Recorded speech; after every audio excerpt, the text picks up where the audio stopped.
and hello everyone, and welcome back to another episode of Let's Talk Real. I'm your host, Ismaini, and here with me, as always, is Carlos. Hi, Carlos. How are you? Hey, Nini. How are you? Good. So we're excited for today. We have actually a special guest for today's episode. So I'm really excited to introduce him to you guys here. But before that, as usual, we're going to be starting today's episode with our myth of the day, which today is going to kind of sort of drive us right into our episode. So myth is you can only get a loan for moving ready homes. I'm going to do our famous bang. Yeah, that is no go. The house doesn't have to be fully ready. In fact, it could be a complete fixer-upper. And that's exactly what we're going to be talking to you guys about it today. And I'm going to bring it up our episode. So it is fixer-upper, no problem. Unlocking the power of renovation loans for your dream home.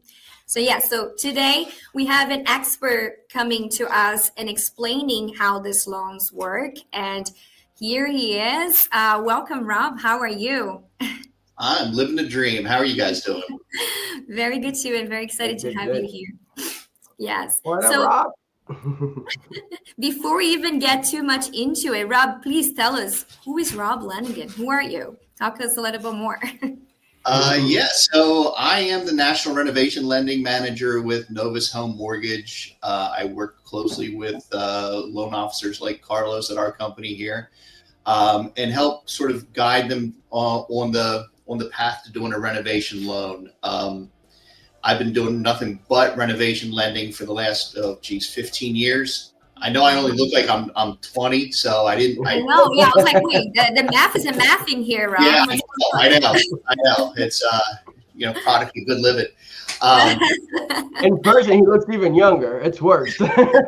I was in business when I was 5. No, but what we've set up here is sort of a tandem effort. So. Renovation loans are notoriously kind of tricky to do, full of pitfalls if a loan officer who doesn't have experience in them attempts to do them. It's very easy for things to go sort of awry. So what we've done here is set me up as sort of the caddy for Carlos. So Carlos is the loan officer. If he has someone who wants to do a renovation loan, he sort of brings me in and I work through all the renovation aspects of it, working with the contractor, consultant if necessary, and of course the customer. I am a loan officer as well, so I'm able to talk to the customer about, the workings of the loan. Awesome. Well, that's awesome. And I think that clarifies a little bit how the process would work for people that are interested in this option. So I'm going to give Carlos his moment to shine right now, because we always forget about this. So Carlos, please take it away. Yes. Please like, share, and follow for more. We're going to have more guests, more interesting conversations. So you want to keep following us because we're going to give some great tips along the way. Like, share, and follow for more. Ta-da! Okay, that's our moment of marketing. We're done. On to the bingo bash. On to the bingo bash. No, that was a great takeaway. So yes, please remember, we're coming up on Father's Day bingo bash, our fundraiser. That's going to be on Sunday, June 15th. We're going to be hosting a very fun fundraiser with a band playing live music. So for everybody that don't have afternoon plans for Father's Day, please join us.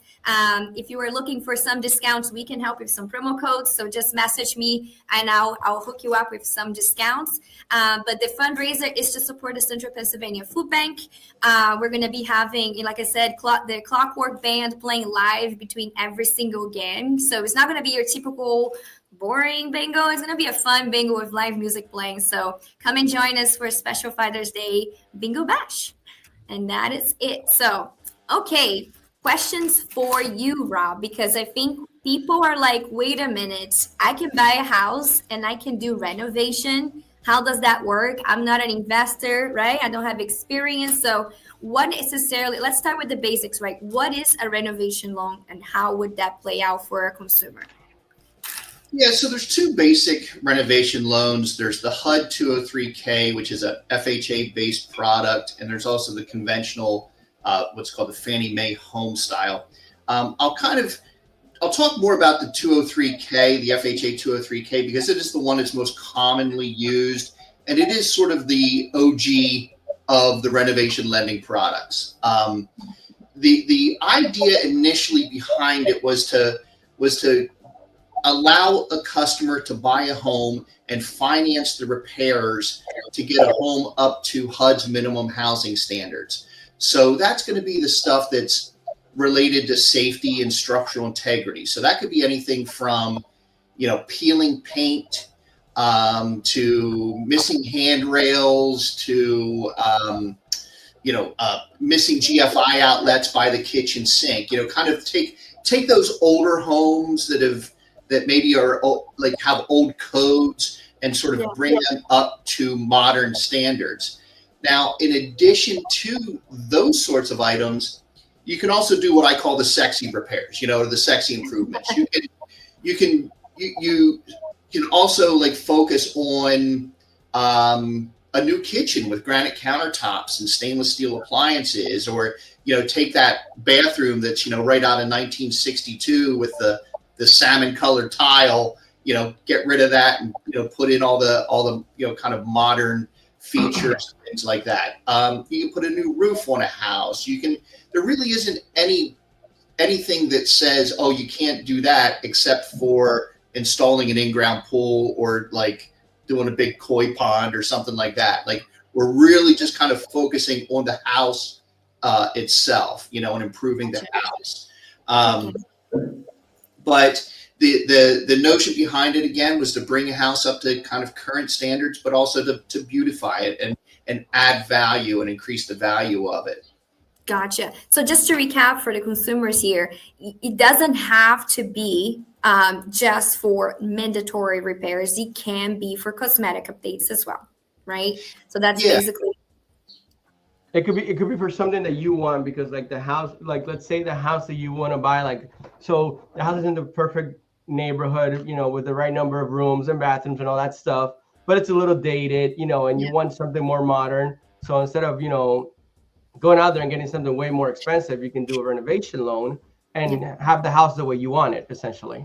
Yeah, that's great. Right, and also, it could be used strategically as well. If someone, let's say, can only qualify for FHA and not a conventional loan, and then some houses can only go conventional, then you can be using in a strategic way where let's use 203K renovation loan now in order to be able to buy any property and then just bring that property to FHA code standards. Right? Right. Gotcha. Yeah, so this is good to know. Now, I think one of the main questions too would be how extensive, how big of a project can it be for a renovation loan?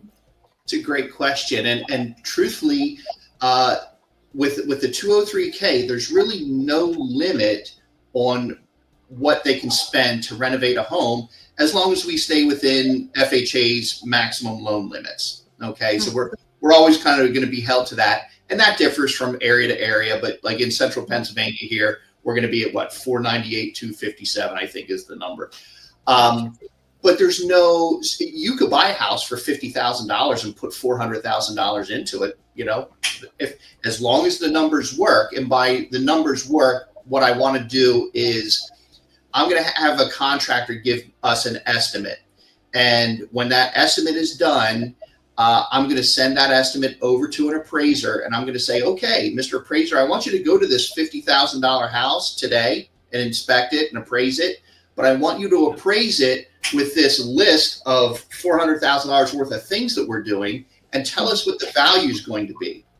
And hopefully 50 plus 400,000 will equal $450,000. If it doesn't, then we're either over improving the house or we're paying too much for the house, so we have to then kind of figure out where the cutoff is. But that's where you're kind of helping along there with us as a realtor, in that you're telling them, hey, look, there's nothing to comp. There's no comparables to make that house $450,000. Or, yeah, sure, that's going to work out great, So, that's all part of the process where we're all kind of holding hands and figuring it out together. Awesome. No, that's good. And then just so we kind of understand or make the public understand the structure of the renovation loan. So how would that play out differently than when a buyer is just buying a moving ready home? Yeah, so a couple things to know about that. The first thing is the down payment. So with FHA loans, your down payment is 3.5%. That's your minimum down payment. The down payment on a renovation loan is based upon the sum of the sale price and the repairs. So if you're buying a $200,000 house and putting $100,000 into it, your down payment, 3.5%, is calculated on $300,000, not $200,000. So that can be a little bit of a curveball, but that's really the only difference that you're going to have. You're not going to be paying a significant amount, more at closing because you're doing a renovation loan or anything like that. The closing costs, pretty much remain static between the two loans.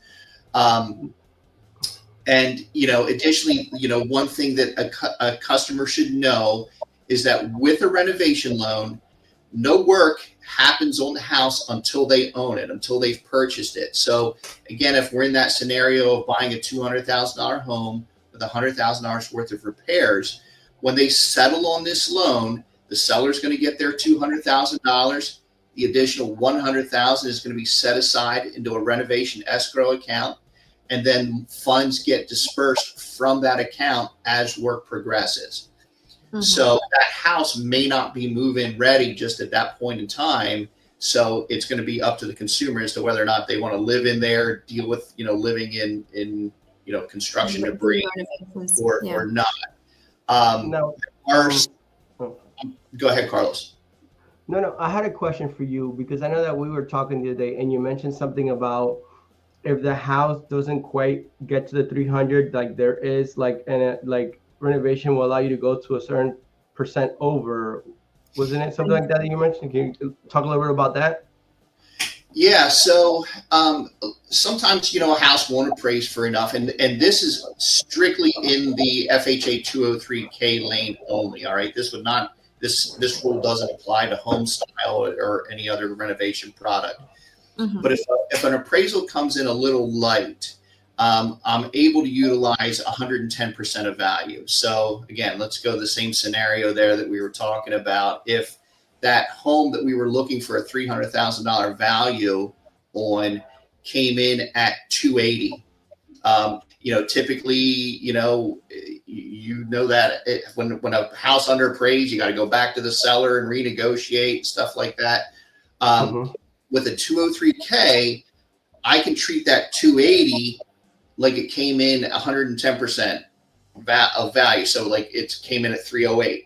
And at that, my numbers work. Okay. And that's just a thing that FHA allows us to do because, the general concept here is that you're buying a distressed house, you're going to be improving it, and you're going to be building value as a result of that, building equity, and it should start to kind of snowball from there. So they give us a little bit of leeway to play with that value a little bit. Yeah, and Rob, just kind of following along on those lines of the 110%, you can even be in a strategic use of the FHA 203K when you're actually just buying regular FHA and you do have a shortage on your appraisal. And it's being hard to negotiate with the seller or something like that. Now we can maybe flip it to a 203K renovation, do a little bit of reno if it fits the buyer's budget, and then kind of solve that issue of the shortage. See, now that's brilliant right there. I actually talk to people about that all the time, where if you do have that shortage of value, you could just do a bare minimum, carpet the living room, just do something very inexpensive.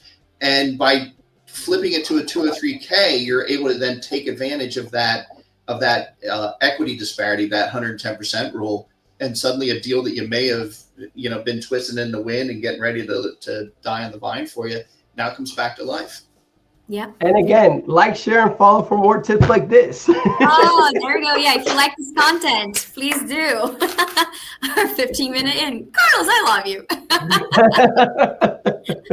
But yeah, that's definitely a good nugget there for sure. I feel like that's a very smart way. And for the realtors that do watch our podcast, please keep that in mind for future. Never know when that happens. That can be a pretty good solution for deals that may fall through otherwise. So that's pretty good. So now, just to highlight, you mentioned this, and I'm going to reinforce it. It's only for FHA 203K. So if you're doing a VA reno, that does not apply, right? The 110% does not count. I learned that the hard way. Actually had a property that we were doing a VA rental loan in, and it did come in a little short by $10,000. And we're like, oh, that's fine, 110%. Nope. And I did not know that at the time. So thank you for highlighting that portion there, Rob. That's good to know. Absolutely. Yeah, so you did explain that renovations they only happen after closing. So I think other thing that I guess a lot of buyers ask me, and I'm going to ask you here, can I do the renovations myself, Rob, if I'm the buyer doing the renovations? I can save some money on labor. Unfortunately, no. And it's a question that gets asked a lot, because generally speaking, the person that is kind of seeking the fixer upper is probably a person who isn't afraid of swinging a hammer themselves, right? Yeah. And that's oftentimes the thought process. They're like, well, shoot, if I can just finance the money where these guys are going to provide me the materials and I do the work, great. Well, unfortunately, FHA will say that that's okay, but lenders will not. And the reason being that it's the lender that's taking the risk. So the thought process behind that is that you don't want the homeowner doing the work, because they've got a real job they have to go to. And the thing is about renovations is demolition is fun. Wrecking stuff and ripping things apart, that's great. But when it comes time to put it all back together, that's where the the program sort of grinds to a halt. And if you've got your regular job that you're working 40 plus hours a week in, the thing that you don't feel like doing is coming home at night and lugging sheets of drywall up 2 flights of stairs and things like that. So it's better to leave this stuff to the contractor. I need a licensed, insured general contractor. You pick the contractor. I will, basically vet them and make sure that, they're a good, reputable organization. Once I've got them set up and in our system, you're able to use them and off and running, you go with it. And that's it. Leave it to a contractor, spend the extra money. I wish I could tell you something different on that, but I will not. Yeah. And I think just to point it out, so they have to be a licensed contractor. So even if the person was handy, they couldn't just do the work themselves unless they were possibly a licensed contractor. But if they're licensed contractor, that was my question. If I'm a licensed contractor and I'm buying a house with a 203K, I still can't do it, even though I'm licensed? I really don't want to go down that road. I mean, it's doable to an extent that I could conceivably pay them for the materials, but I am not financing, or I'm not paying them for their labor. I will finance their labor in case I've got to have somebody else come in and do it. So I'll finance the labor, but I'm not paying someone to work on their own house. Do you know what I mean? Yeah. Makes sense. So, at the end of the day, and I got into an argument with a contractor about this the other day. Like, he just thought I was crazy. Like, you're not going to let me work on my own house? I'm like, no, because I don't know. You might rip your back apart next week and can't finish the job. And now I've got a house that's demoed and nobody that can finish it. Well, I'd at least, if I have the money set aside properly with labor and materials, built into it, at least we can bring in another contractor to finish the job out. So at the end of the day, there's no advantage to the contractor. Like, I'm going to be building the labor in there anyhow. So you may as well just have somebody else do it, get the thing done on a timely basis while you're doing your day job.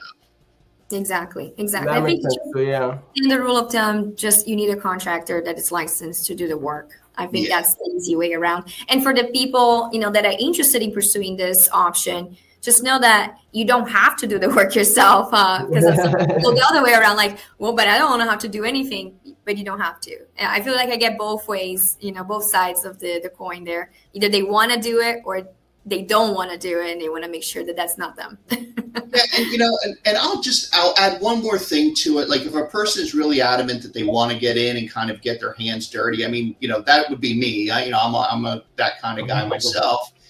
One thing I will say is talk to the general contractor and see if they would hire you as a subcontractor. I mean, not to do like electricity and plumbing and things like that, but if you want to get in there and swing a hammer and do demo and things like that, see if the GC will let you do demo for them and basically, line item that on his bid.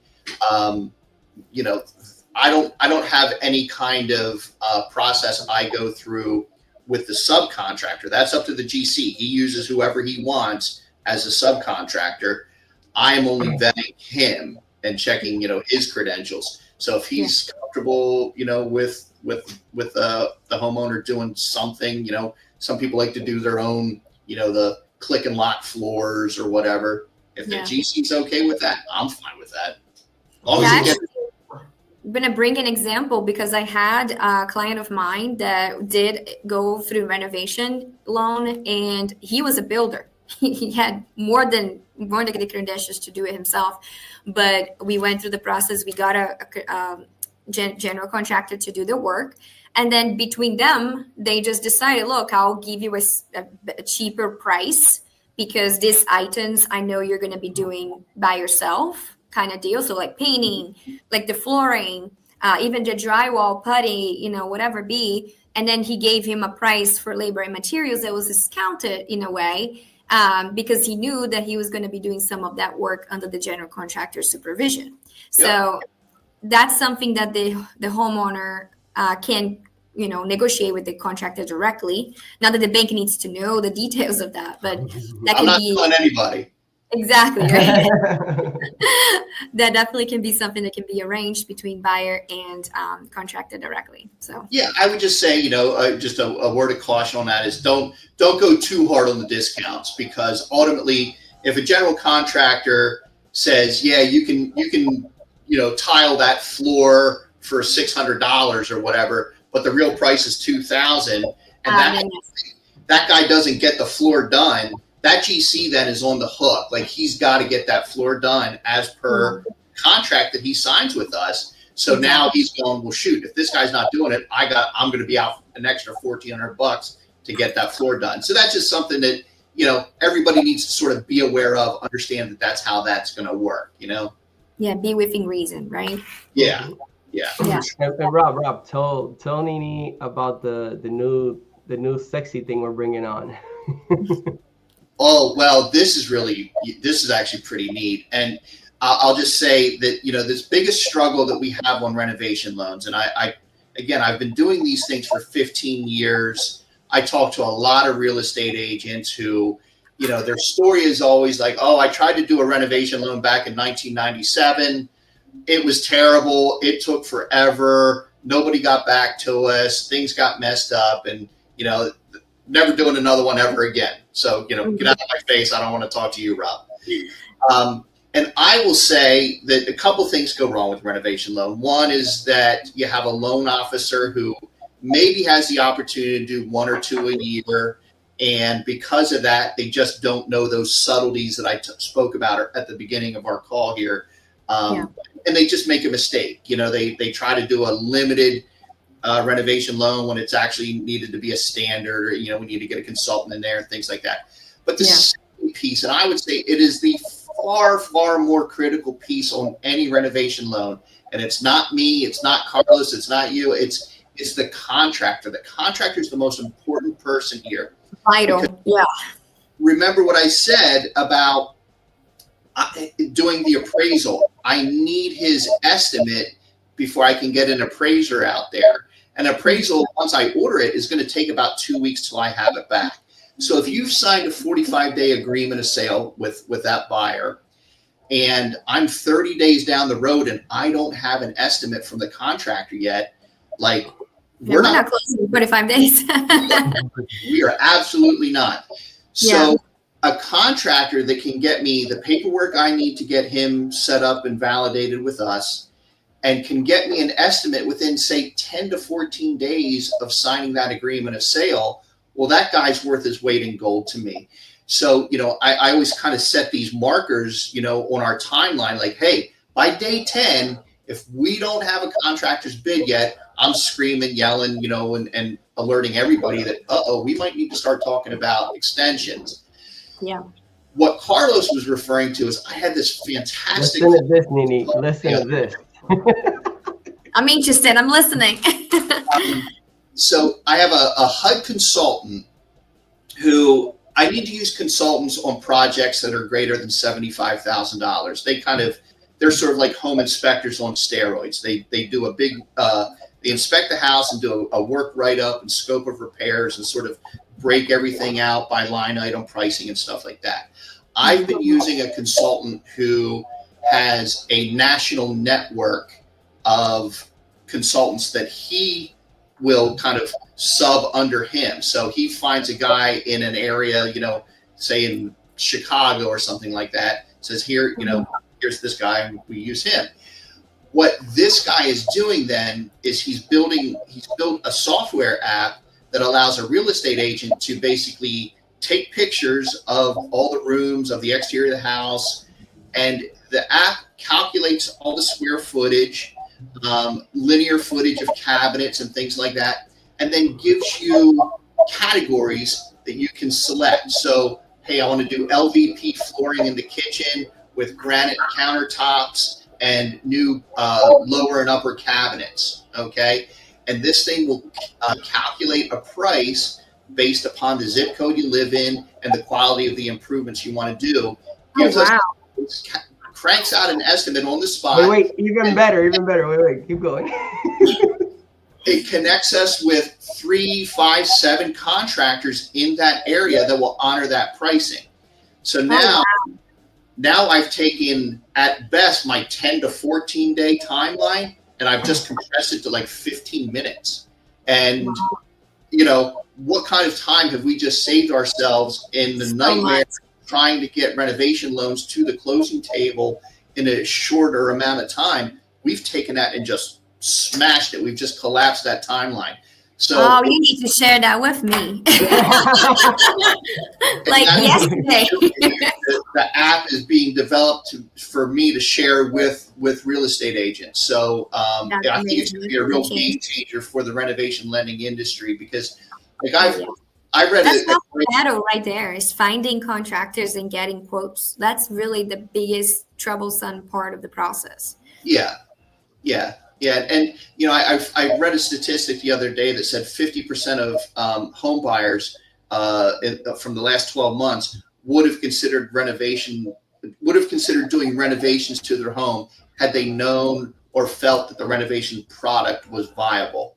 And that's the issue. Either they don't know about it or they don't believe in it. And if we can bring a product like that app into the arena, then suddenly things look a lot more viable, right? Yeah, and Robbie, that's so true, because just within the last 2 years, I actually had 6 renovation loans, my only 6, and I've been licensed for 8 years, and I only just started using renovation loans in the last 2 years, and I feel like they should be used way more often than that. It's just that there is definitely a lack of knowledge from agents to even present that product to their consumers. And then, of course, there's even less knowledge from the consumers themselves, because they don't even know that that's an option whatsoever. They can get money for renovations. So the lack of understanding and acknowledgement of this program is huge. And then on top of that, the few realtors, because I talk to them and they're like, the few realtors that do know about it, they usually don't even want to recommend, because they know that they will have to do more work. Like I'm not gonna lie, a renovation loan on the real estate agent side, I have to be meeting with contractors more than one time at the property, to get multiple quotes. And you have to sometimes recommend those contractors because your clients don't even know who to call. And then you're there, trying to get quotes set up and coming up, hey, talking to the client, what do you want to do? Finalizing that, meeting with the contractors 2-3 times. Not anymore. So that right there is game changing for that reason, because all that extra work could be maybe consolidated, and minimized a little bit. Yeah, I think it will make a dramatic difference on the renovation platform if we can just get that level of consolidation and speed going on. Then this becomes, this just becomes a regular loan product. It doesn't become rocket science anymore. I don't know. It may put me right out of business in terms of my role, but I think still need someone to send people the app. That'll be what I do. Oh my gosh, there's a lot more involved in the back end, and I know that. So I'm pretty sure you play a huge role on the the background while in process until we close and after close. And I know that's very vital from your end. So I don't think that's happening anytime soon, because of that. It's just going to make it more efficient. That's it. Even though you're young, Rob, you're not going anywhere. You're not going anywhere. I know. You're 25 years old, but I mean, seriously. 40 years. So one question that I think we didn't ask you is in regards of, how long does the consumer would have to actually finalize those repairs? And I know that differs from different types of rental loans, but you want to just kind of give us an overall? Yeah. So typically, there was actually some changes that just came down in late November of 2024, where the 203K went from the limited designation of a 203K used to be repairs 35,000 and under. They've now moved that line up to 75,000. So that's a pretty big change. It's huge, and it was really overdue, because you can't do too much to a house for 35,000. 75,000 definitely much more feasible in this day and age. I think that 35,000 was a number that was probably still around from the late 80s.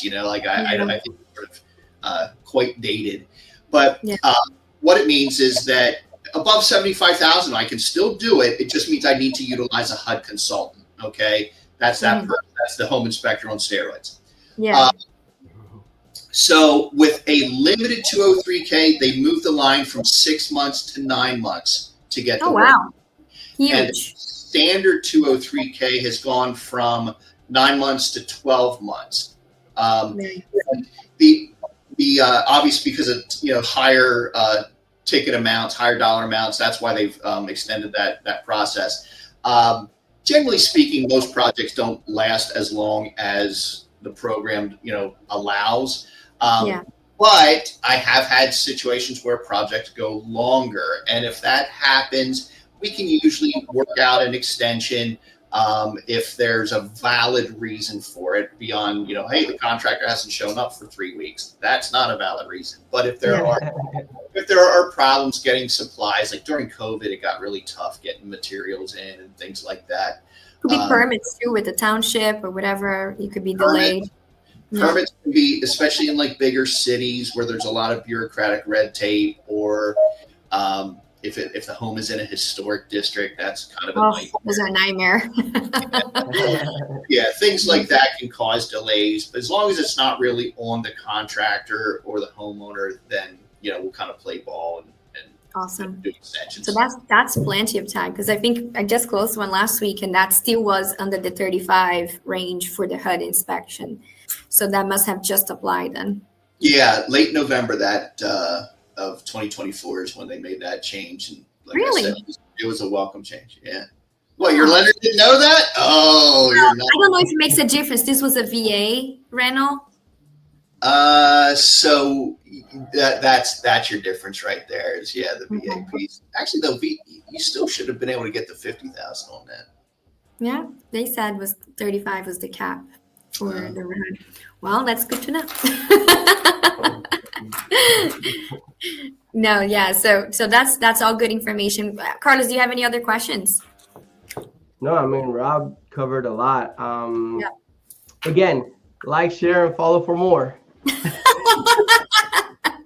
Yeah, we're getting here towards the end of our episode. So please, yeah, if you like this content and you would learn more, first of all, let us know what you want to hear from us.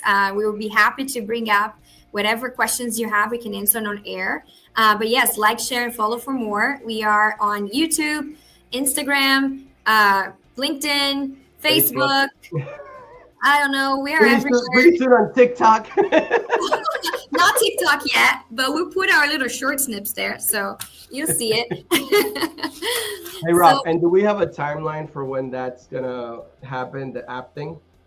They're still in their beta testing phase right now, but we are all over it. Like our corporate team had a call with them yesterday, and which was June 3rd.